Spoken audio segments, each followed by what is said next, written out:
မင်္ဂလာပါရှင် World Cup 2026 Group C ရဲ့ Brazil နဲ့ Morocco ပွဲကတော့တရေရလက်နဲ့ပဲပြီးဆုံးသွားခဲ့ပါပြီ။ Morocco အနေနဲ့ကတော့ကစားပုံကအတော်လေးစနစ်ကျပြီးအခွင့်အရေးကိုအသုံးချနိုင်ခဲ့တယ်ပြောရမယ်။ခံစစ်ကကြစ်ကြစ်လစ်လစ်နဲ့ Brazil ရဲ့တိုက်စစ်ကိုအချိန်တော်တော်များများထိန်းချုပ်ထားနိုင်ခဲ့တယ်။ပွဲချိန်21 မိနစ်မှာတော့ Morocco ကစားသမား Ismail Saibari ကအဖွင့်ဂိုးသွင်းပြီး Brazil ကိုဖိအားပေးနိုင်ခဲ့တယ်။ Brazil အနေနဲ့ကတော့ပထမပိုင်းမှာ Brazil အသင်းကောဟုတ်ရဲ့လားတောင်ဇဝေဇဝါဖြစ်မိတယ်။ကွင်းလယ်ထိန်းချုပ်မှုအားနည်းခဲ့ပြီး Morocco ရဲ့ pressing နဲ့အတော်လေးအခက်တွေ့ခဲ့တယ်။ Rafinha ကြီးလည်းပထမပိုင်းမှာတော့ကြောင်ပြောင်ပွဲချိန်32မိနစ်မှာရရှိခဲ့တဲ့ Vinicius Junior ရဲ့လှပတဲ့ခြေပဂိုးကပွဲကိုပြန်လည်အသက်သွင်းပေးခဲ့တယ်။ပထမပိုင်းမှာရုန်းကန်ခဲ့ရတဲ့ Brazil ဟာဒုတိယပိုင်းမှာနီးပြ Carlo Ancelotti ရဲ့လူစားလဲမှုတွေကအတော်လေးအလုပ်ဖြစ်ခဲ့တယ်လို့ဆိုရမယ်။အသင်းရဲ့ကစားပုံကိုပိုကောင်းလာသလိုပွဲကပိုပြီးမြိုင်ဆိုင်လာတယ်။ဒါပေမဲ့ Morocco ရဲ့ခံစစ်ပိုင်းစနစ်ကျမှုကြောင့်အနိုင်ကိုတော့မရခဲ့ဘူး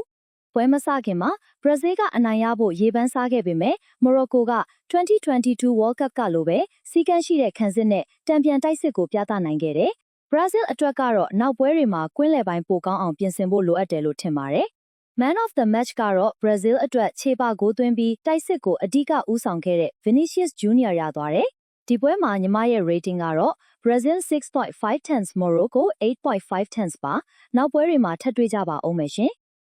အားလုံးပဲအသင်းပိုဆွဲမယ်ထင်လဲကိုမှန်ပေးသွားကြပါအောင်နော်